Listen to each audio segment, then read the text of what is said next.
Hey, how's it hanging everybody? Welcome back to the Sloth Nest. Today we're going to be taking a look at everything announced in the latest Nintendo Direct. Since there's so much to cover, I'm just going to go through the list of each title and release date with a little bit of each game showing in the background, and then as a follow-up I am working on a video highlighting my top 5 favorites with a bit more detailed commentary, so keep an eye out for that one. Anyway, with all that being said, let's swing right in.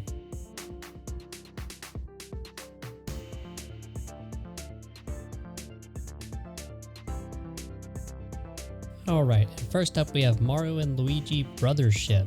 This is an entirely new entry in the series, which I haven't actually played a whole lot of myself, but I do know this is an RPG set in a sort of island ocean adventure setting. I do think the graphics look really great and the animations are super well done. I think this is going to be a really great game, no doubt about it. This one's going to drop November 7th.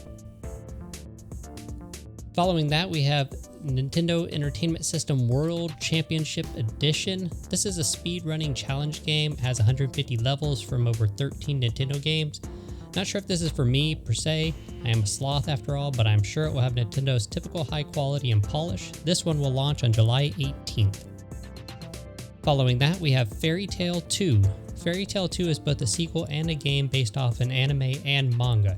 This one has strong turn-based action and a cool aesthetic that fans of the anime are sure to appreciate when the game releases this winter.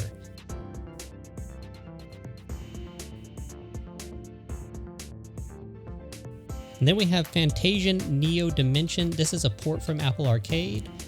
This is a game made by the creator of Final Fantasy. Uses really awesome dioramas as the actual environment for the game. This is also more of a classic style JRPG, and like Fairy Tail 2, we do know that it's going to be out sometime this winter, but no definite date at this time. Next up is Nintendo Switch Sports. This is having a free basketball update. Free is always good. I have had a good amount of fun with this game as well, so I'm definitely glad to see another sport get added. It's a bit random since the game's been out for a while, but yeah, I'm happy about it, and basketball will be added later this summer. Next up we have Mio Memories in Orbit. This is a unique looking adventure game taking a bit after the classic Metroidvanias and more recent games like Ori and Hollow Knight. We don't have a definite release date on this one at this time, we just know that it'll be out sometime next year. Following that, we have Disney Illusion Islands getting a free update, kind of like a detective mystery. So I haven't played much of Disney Illusion Island yet. Definitely need to. It's a really nice looking 2D platforming game starring Mickey and friends. This is a shadow drop, so the update's already available. So if you have the game, definitely check the update out. Let me know what you think. But yeah, it looks really good. Next up, we have Hello Kitty Island Adventure. This is a port of an Apple Arcade game too, but I think that this one's going to find a much bigger audience here on the Switch with its Animal Crossing-esque gameplay and its really cutesy graphic style. I'll definitely have more to say on this in the upcoming video as well, because I do have some thoughts. But no definite release date, just that it launches sometime next year. Following that, we have Looney Tunes Wacky World of Sports. Great to see the Looney Tunes again. 4 different sports are going to be included. It's been a good while since we've seen Bugs in the gang. So good surprise for sure. Hopefully the sports are a bit more arcadey and fast paced.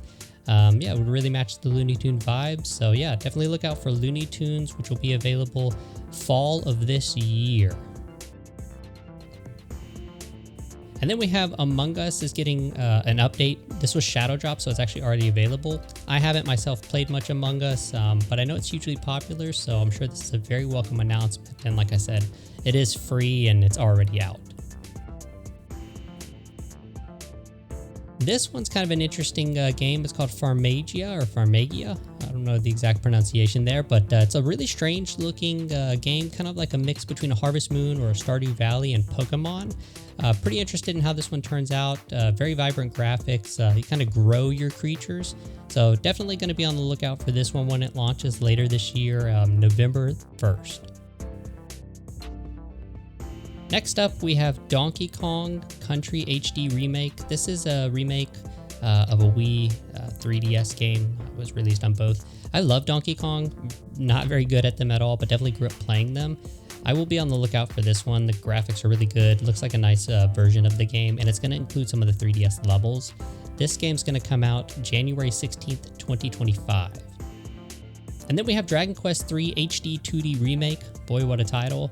Dragon Quest is another pretty fond childhood memory, definitely an absolute juggernaut among role-playing games, and I really enjoy the visual style here. I can't wait to play that when it comes out, September 14th. And as a bonus surprise, Dragon Quest 1 and 2 were also announced as being remade in that same graphical style. And 1 and 2 will be available sometime later in 2025. We don't have a definite date yet. And this was definitely one of the sleepers for me of this show. This is Funko Fusion. Funko Fusion is a cool mashup of a bunch of different franchises using the Funko Pop style. Really cool, seems to pull from a lot of those franchises that they have access to with their pop figure line. I'm very excited for this game and I will absolutely be playing this one. Funko Fusion is going to launch September 13th, so I'll be looking forward to that a lot. I'll probably do like a Let's Play or something on the PlaySloth channel for sure.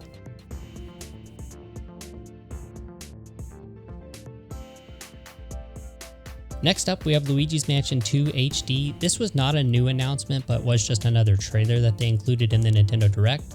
But what is there really to say? Luigi's Mansion 3 was absolutely fantastic. I never got to play the second one, which was called Luigi's Mansion Dark Moon. It was on the 3DS. So I'm actually pretty excited to check this out. It's actually now available. It launched on the 27th. Following that, we have The Dimpa Man. I've never heard of this series. It does look really odd, but not necessarily in a bad way. This is a free-to-play RPG. Not sure what all it involves, but it will come out on July 22nd, so we'll look for more. And following that, we have Metal Slug Attack Reloaded. Again, haven't gotten much into Metal Slug myself, but I'm willing to check this out just based on the trailer. And that one's actually available now too as a shadow drop. Next up is Darkest Dungeon 2. Darkest Dungeon 2 is an interesting roguelike RPG with dark styling. I never had a chance to play the first one. I'm not sure if I'll be checking out the second either, but it does look quite polished. I'm sure fans of the series will be happy when it launches July 15th. And as a very welcome surprise, Nintendo announced a new NSO Plus expansion pack update that includes the Game Boy Advance games Link to the Past plus Four Swords Adventure, and that's going to include online multiplayer, so that's really nice to see. Back in the day, you had to have link cables for that. And then they also announced Metroid Zero Mission, which is a remake of the very first Metroid game, which also came to the Game Boy Advance. Really one of the best Metroid games of all time, so very glad to see that. They also announced the N64 Mature 17 section. That's going to have Turok Dinosaur Hunter, which is a really classic first-person shooter, as well as Perfect Dark, which is a great sci-fi first-person shooter from the N64 days. So very happy to see that as well. And that one includes online multiplayer also. All of that was shadow dropped, so it's available now if you have the subscription and it's in your age rating. Following that, we have Phantom Brave, The Lost Hero. This is a tactical turn-based RPG from the creators of Disgaea. Looks really good, has a nice art style to it. Definitely have to wait and get a better look at the game before it releases next year sometime. Then we have the Marvel vs. Capcom Fighting Collection Arcade Classics. This one's going to be coming out later in 2024. The collection does include some classic titles such as Marvel vs. Capcom 2, The Punisher, and X-Men Children of the Atom. Again, that releases later this year, so a ton of really classic fighting games that'll be a ton of fun to experience. Following that, Nintendo announced Super Mario Party Jamboree. This is going to be the biggest Mario Party ever made. The visuals are super nice, the minigames all look super fun.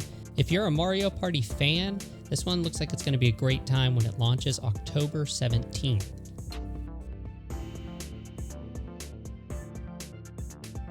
Then we have one of the real highlights of the show, The Legend of Zelda Echoes of Wisdom. In this incredible looking new Zelda game, we play actually as Zelda. The game centers around using a wand to collect echoes from around the world, which are then able to be used elsewhere in the world. So for example, Zelda could take an echo of a table and then use that echo elsewhere to, say, get to the top of a high cliff or something like that. The graphics look really awesome too. They follow in that Link's Awakening style that we saw on the Switch. This game is going to be absolutely awesome when it launches later this year on September the 26th. Nintendo also announced a limited edition Switch Lite to match that, releasing on the same day. Following that, we have Just Dance. Just Dance 2025. I'm not a huge Just Dance fan, but I guess if this is a series that you're into, there's a new one coming up that does seem to have some pretty good music, well-known artists and whatnot. You can look for that one coming out this October. Next up, we have LEGO Horizon Adventures. This one's going to be launching holiday of this year. Very excited to see this coming to Switch. Interestingly, this one is actually a Sony PlayStation game franchise being mashed together with LEGO for a unique take on that franchise, which is the Horizon series. Looks stellar, and I, of course, am going to be covering this on the channel with some Let's Plays since I really enjoy those LEGO games, so looking forward to that. And this was actually a really big surprise. This is Stray. Stray is going to be launching again holiday 2024. It's already a cult classic, but it's never obviously been available to Switch gamers. This one's a bit dark at times, but it's definitely a truly unique game where you play as a cat trying to get back to his family. Again, Stray is going to drop on Switch holiday of this year. This is one of my other really favorite announcements from the Direct. So this is Tales of the Shire, a Lord of the Rings game. And what can I say? A new Lord of the Rings game, but in the vein of Animal Crossing? Sign me up, definitely. Seriously, I'm a huge Lord of the Rings fan and a huge fan of Animal Crossing, so this is an insanely cool looking mashup of the two. It does have a really cool focus on like cooking and things like that too, and of course we'll see some very familiar faces, so definitely looking forward to that launches with later this year, holiday 2024.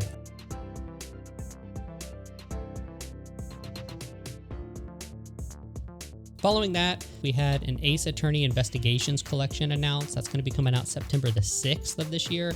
This is a new Ace Attorney collection, which actually includes a game that was never released outside of Japan previously. So very, cool announcement for people who are fans of that series. I myself like them, but I haven't played all of them. So I'll definitely be checking that out on September the 6th. Then we have the 100th Line Last Defense Academy. This one's a new strategy RPG from the creators of the Danganronpa series. I haven't ever played that series, but I do know that it's quite popular, so this has a pretty distinctive anime aesthetic. Not really sure how I feel about the gameplay yet. I definitely need to see more before I kind of comment and have some thoughts to share, but yeah, it looks like it'll be a pretty interesting game at least, and this will be dropping sometime early in 2025, so if you're a fan of this developer, it gives you something new to look forward to, and certainly that anime aesthetic looks really nice as well. And as a pretty good surprise from Square Enix, we have the Romancing Saga 2 Revenge of the Seven. This is a remake of a kind of a cult classic Super Nintendo role-playing game. Again, the visuals here look really nice, and the premise, which involves having to save your kingdom from 7 previous heroes of that same kingdom, is pretty different, pretty unique for the genre. Definitely looking forward to that. I'll definitely be interested to see what it has to offer when it launches October 24th of this year.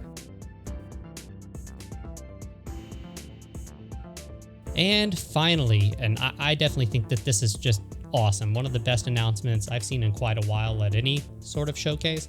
This is Metroid Prime 4 Beyond. That's the official title. Finally, they've revealed it. Yeah, the ultimate game drop. It really happened. After years of silence and a reboot somewhere in the middle of that, Nintendo finally showed us it. It looks awesome. The game looks absolutely stunning, appears to be exactly what we've all been asking for, which is more Metroid Prime. And after the success of the recent Prime remaster, this is very high on my list and will definitely be a day one purchase, no doubt about it. Metroid Prime 4 Beyond will launch onto Switch sometime in 2025.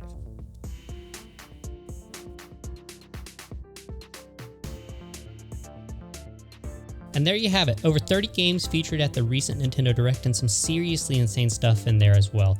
Nintendo is definitely doing a crazy job of keeping up the Switch's momentum, even after all of these years, and right on the cusp of the Switch's successor launching too.